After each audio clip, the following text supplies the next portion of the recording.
Good morning, everybody. Welcome back to Apostate Weekly. I'm your host, James. And I am Ryan. And today we're going to be talking about the Jehovah's Witnesses in New Zealand and what they're trying to do with the commission over there, as well as some other hair-raising stories that we have for you this week. Shady. So let's go ahead and run that intro and we'll get into this.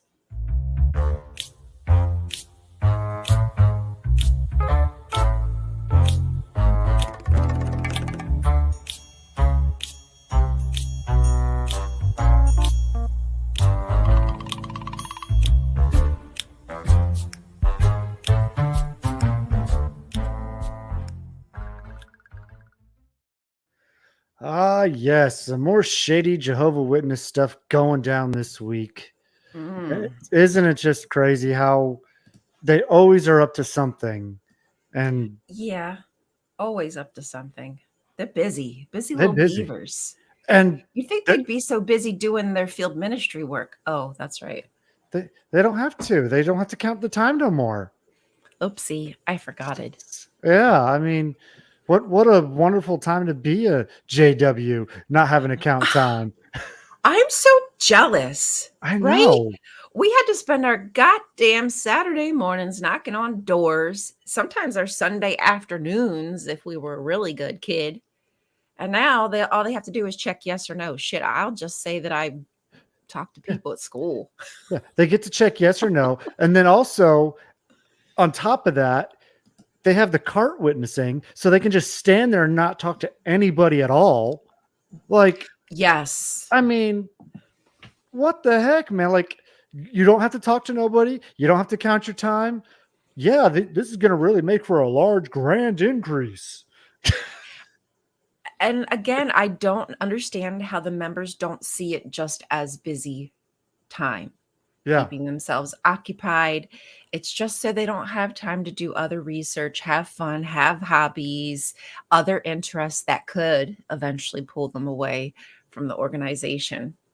And I think that's been made abundantly clear. We know that going out field service doesn't really bring new recruits in. It's very rare for it to, at least. Because I have seen it happen, but it's still very rare. Oh yeah, my family have all been brought in. My grandparents by somebody knocking on the door, and then of course, like my parents kind of got into it because of my mom's parents. But I've seen book studies turn into baptisms, so I know that it does happen. Yeah, but it doesn't always last. No, not at all. Right. Even born-ins, it doesn't always last. Yeah, even born-ins eventually leave. Yep.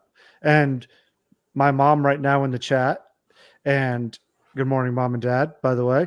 But she was brought in high school and she left. So was she? Interesting. Yes. Interesting. Okay. Well, and it's never too late. I'm going to do a little shameless plug for the full story on that. Go check out my former Two Free channel where I have their full interview over there. Exactly. Anyway. We always got to plug. Sorry. You got me thinking about our conversation pre-show. It's not a tap. It's not that kind of plug.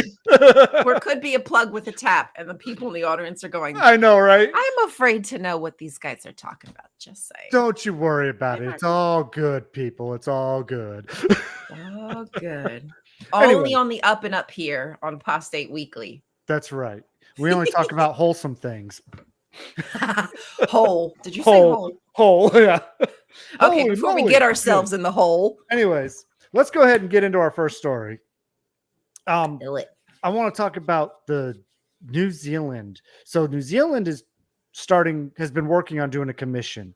And again, just like the Australian Royal Commission, it's not just Jehovah's Witnesses. It's a bunch of institutions coming in to see how these organizations handle child sexual abuse.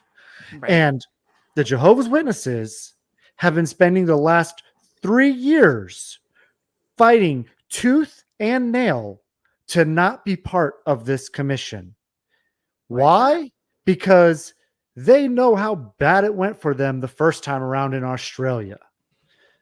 And so this time, right, if we look at the article here, that they're trying to say how their central argument here is that it does not have children or vulnerable young people in its care. Now, what kind of bullshit is that? Now, I was reading something just last night that actually really made me think of another way that they do have children in their vulnerable care. And this was an excellent, excellent example. And I'm like, oh my God, yes, I didn't think of that one before myself. So whenever you go over the baptism questions, you meet with 3 different brothers privately, alone. I was alone with another brother. And I remember doing that. And that's just one example of how elders alone meet with children with no other supervision. So there, that alone throws their entire argument out the window as bullshit. Exactly, Sam. Away from it. Bullshit. Sam said bullshit in the comments. Yes. They're going to try to get around it and say that they don't have the opportunity to do anything to a child, but the opportunity has been created because you're creating relationships with people as a child that you have no say in, right? If your mom tells you as a child to hug brother, go give brother so-and-so a kiss and a hug. And I've heard this I heard this my entire life. That kid goes and gives brother so-and-so a hug and a kiss. And then, maybe you go out in field service with them, or maybe you go to their house for the book study. Okay, I understand that maybe they're not doing some of that anymore, but I bet you there's lots of other different countries where it's a necessity to meet in people's houses. Is that not true? Not every country has kingdom halls. So yeah, absolutely. I'm smelling a lie. Yeah. There's plenty of opportunity for children to be alone with adults that they have to trust, even though they may not want to. Yeah. And to further on with this a little bit, it shows here in this article that RNZ investigation revealed that there were many instances where elders or members of the church were alone with children. And it was common for child sexual abuse within the church to go unreported to the authorities. So that's just the news station conducting their investigation into it, let alone the commission hiring other professionals to conduct these investigations, which they will find the same exact thing. And there is such a preponderance of evidence to throw their argument out the window. It's ridiculous, but yet they're trying to hold on, trying to have that control over it, to not let these things get out, because all they care about is how they look publicly, and also not to spend any more money on lawsuits and things than they have to. That's the 2 things they care about, and everybody else be damned, especially the children. And that is just so wrong. And my heart goes out to all the victims that have had to deal with this.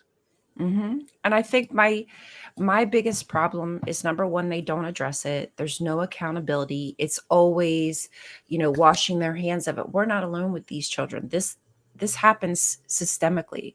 This is endemic. This is a problem that it isn't just for Jehovah's Witnesses. This is for all religious organizations. But the difference between the Jehovah's Witnesses is because they have certain mechanisms to shut off the communication, right? They have punishments like disfellowshipping or 2-witness rule that really quiets children if they needed to speak up. They have no voice. And that's what I want. I want to see people who have a voice, even if they want to stay Jehovah's Witnesses.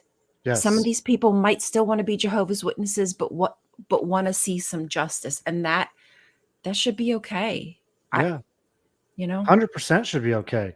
I mean, the problem is with this, this whole issue could be solved so easily and so simply, and they could set the best example for all the religions all over the world, and they fight tooth and nail to do everything but that. And the solution is give all the records and documents you have of the pedos in your organization worldwide, and change the policy to anytime this happens, you call the police, let them handle it that way. You can handle your spiritual side and disfellowship them, whatever, but still call the police. Yep. First thing. You should have This whole that right. This whole problem would be solved right now. Yeah. Because then they would be saying, hey, look, we don't put up with this. Exactly. You're exactly right. Sadly, this happens far too often. Yes. Right. And if people had the option to be able to go immediately to the police and not feel like they have to go tell an elder first, that could make a world of difference. But that is not how these people are ingrained in their head. They don't trust the police. They don't trust the world.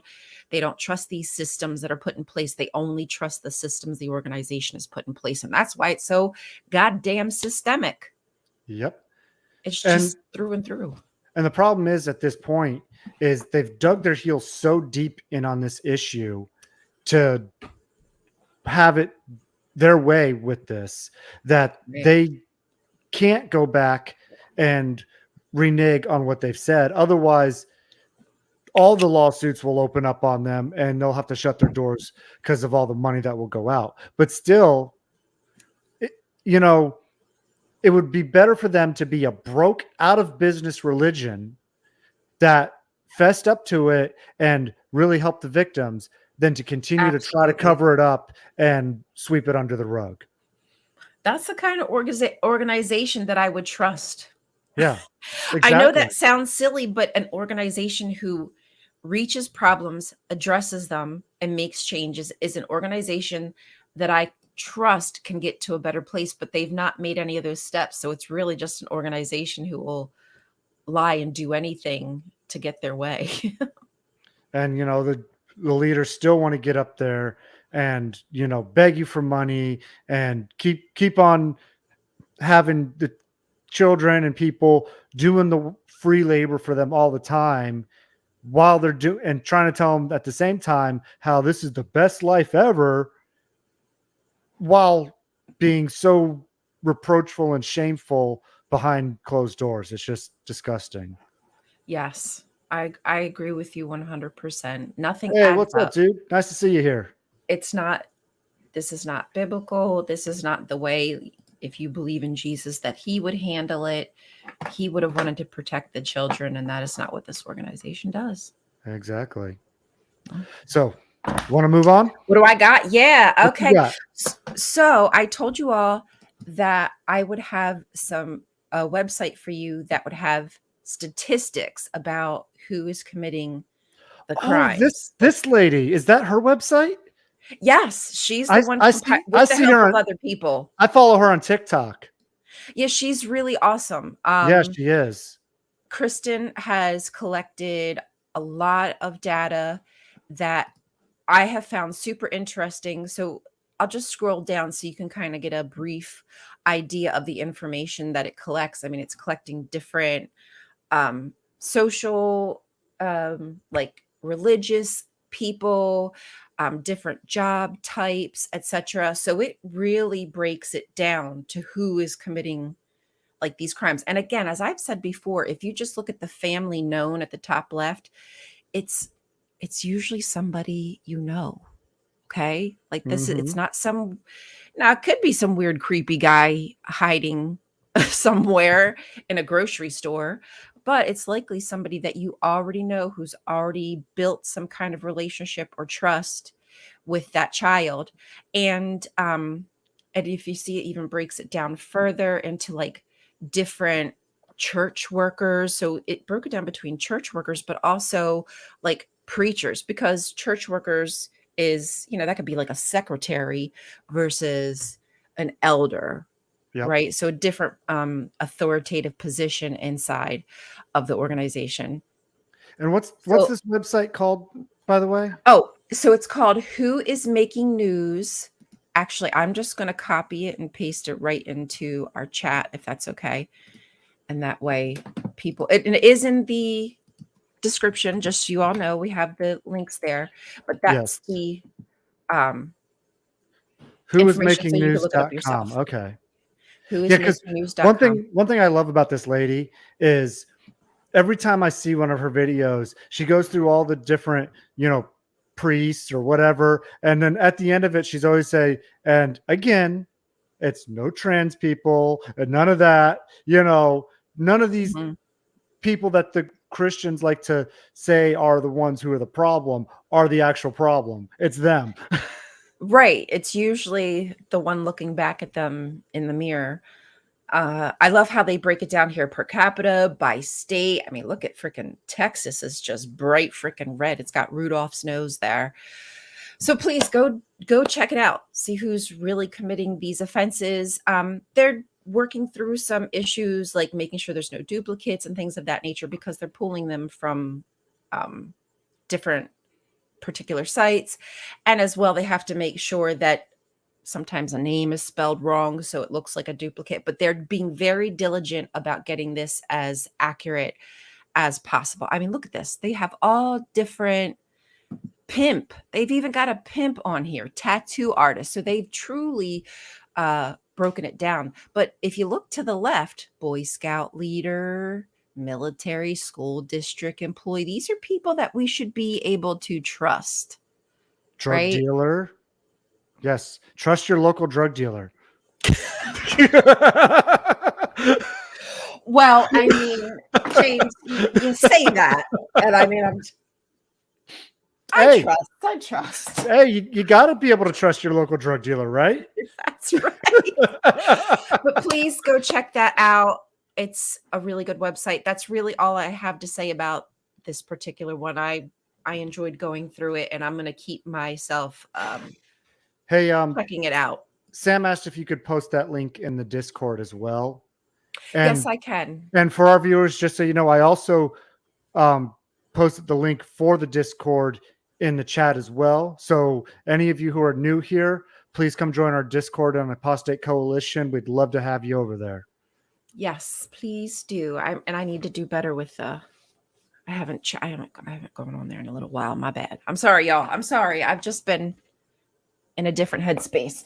Okay, so I'm done here. Do you want to go move on to the next one? Sure. Yeah, let's do that.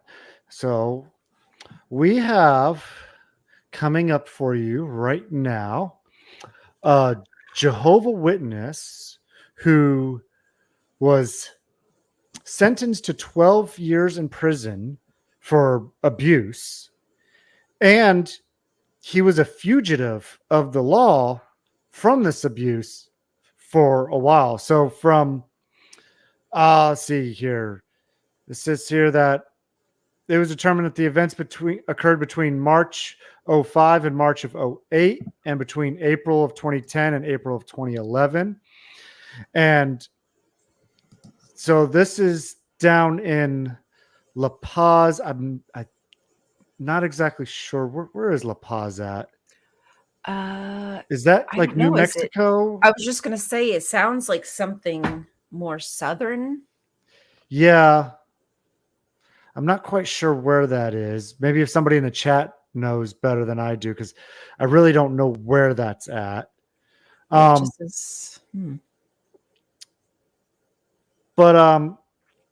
so he was a fugitive of the law. He finally got caught.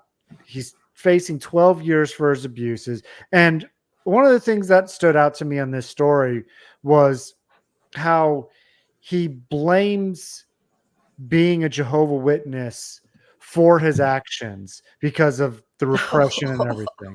Does he? Oh, he was like, oh, it's their fault. Wow. And okay. Now, to an extent, I can understand that. And to a very small extent, mind you. Oh, right. Okay? Yeah. I mean, it adds to it. It adds to any issues that you have. All this indoctrination will certainly not make it better.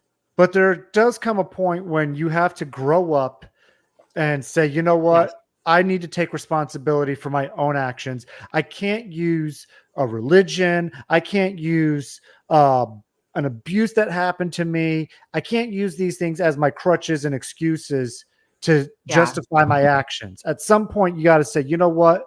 I'm the one who's a piece of shit. I need to do better. I need to take responsibility. I'm the piece of shit. Yes. But you're right. But that's what being an adult is about, right? That's what being an organization is about. It's about taking accountability. Do we want to help this world and be better people? If the answer is yes, then that means sometimes we're going to have to realize where we're making mistakes, and we're, I can't blame everything on the J-dubs, right? I've made my own adult decisions, but some of these decisions were easier to make because of the information that I was receiving, right? Yeah. So we understand that completely, but you got to take responsibility. Yeah. Be a grown up. I like this comment, Sam. So long as he repents during the Great Tribulation, he'll be fine. Hey, sounds good to me. I'm waiting till and you know that 0.1 second before. I know that's not the subject of today's show or nothing, but that is such a way of imitating what they call Christendom, because they always say you can have your deathbed repentance and go to heaven. And now this is basically the same thing in the Jehovah's Witness version. Yes, that is really big for Christians to say people like murderers will be in heaven with you, right? Yeah. Like Ted Bundy and what's the weird cult guy who got the women to murder a bunch of people for him? I can't think of his name, but it's, all similar to me, if you ask me. Yeah. I mean, they're just trying to rebrand popular versions of Christianity for their own purpose. And that's all that is. Yeah. It really is what it is. It's like a new twist. I like it.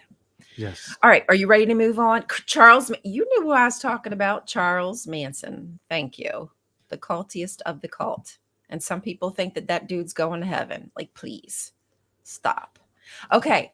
So the next story I have is about a pregnant woman who lost her autonomy. Yes. Yeah. So, here we go. Okay. Sorry. I had to scroll a little bit.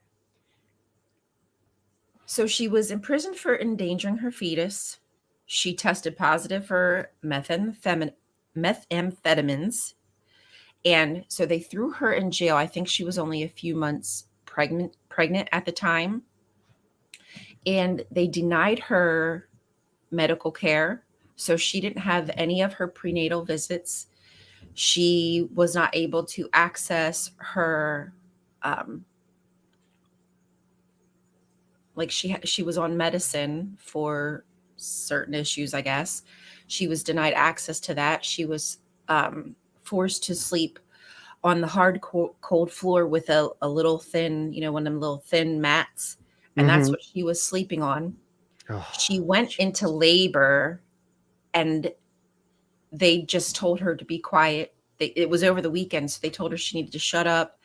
They told her to deal with it. And they said she needed to wait till Monday before she gave birth. Do people not realize? I mean, obviously they don't care. They know how babies work. They know you can't just tell a baby when to come. They didn't give a crap about this baby at all, because she ended up giving birth in the shower and she almost died from a lack of blood because the placenta separated from the wall of her uterus.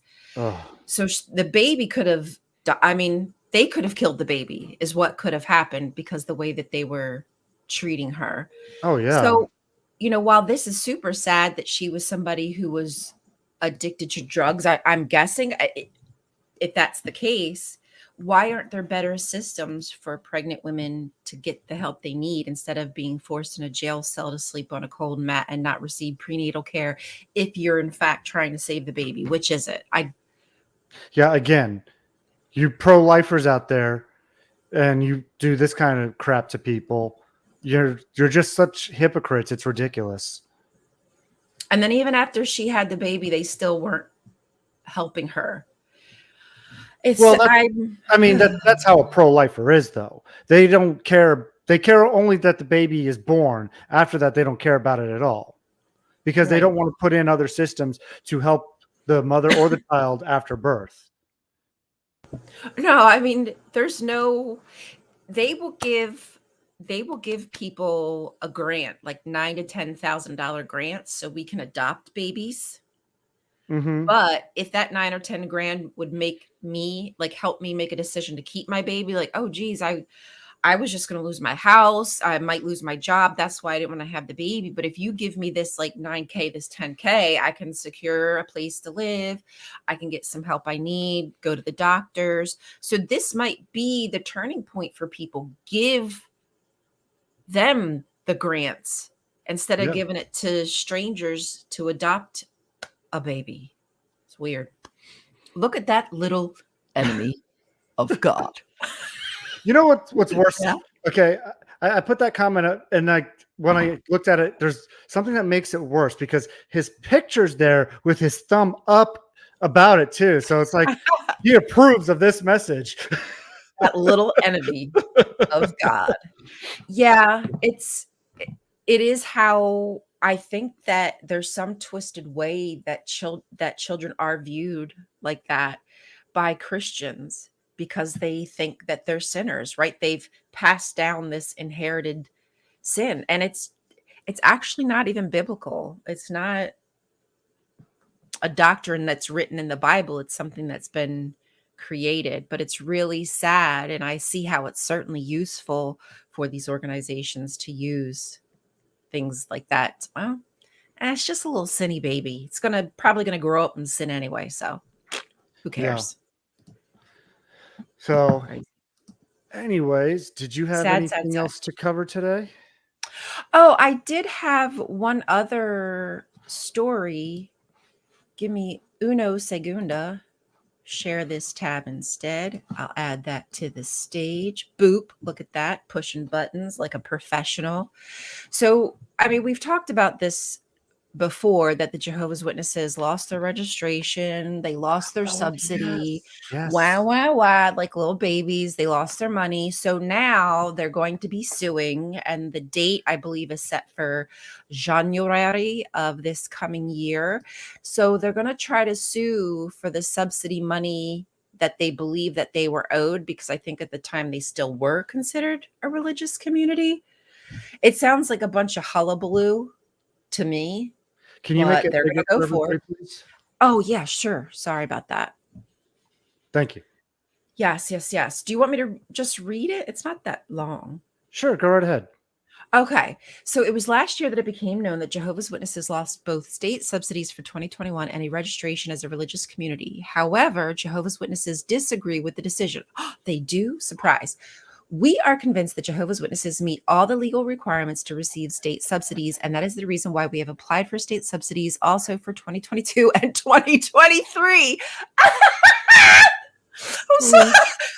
We believe it's our right. Writes Fabian Fon, spokesperson for Jehovah's Witnesses Information Department in Scandinavia, in an email to our country. In total, they believe they are entitled to approximately, does anybody know what 35 million NOK is? I don't know what it is. It's going to be millions of dollars, I bet. Their reasoning is that Jehovah's Witnesses were registered as a religious community at the time they applied for support. According to the Religious Communities Act, only registered communities can request state subsidies. The religious community has also chosen to take legal action against the state. The trial will take place in the Oslo District Court in January next year. That's so $3,187,712 US. Okay, well, you know what? That adds up, because I remember it being a little over $1 million they would receive each year. So if they're suing for 2 years, that adds up to over 3 million. Okay, that's a lot of effing money. And I wonder how much their court case is going to cost them. Oh, that's right. They have like lawyers at their beck and call. Must be nice to have all this money. It must be. I never know. I would never know. I've never been that fortunate in my life.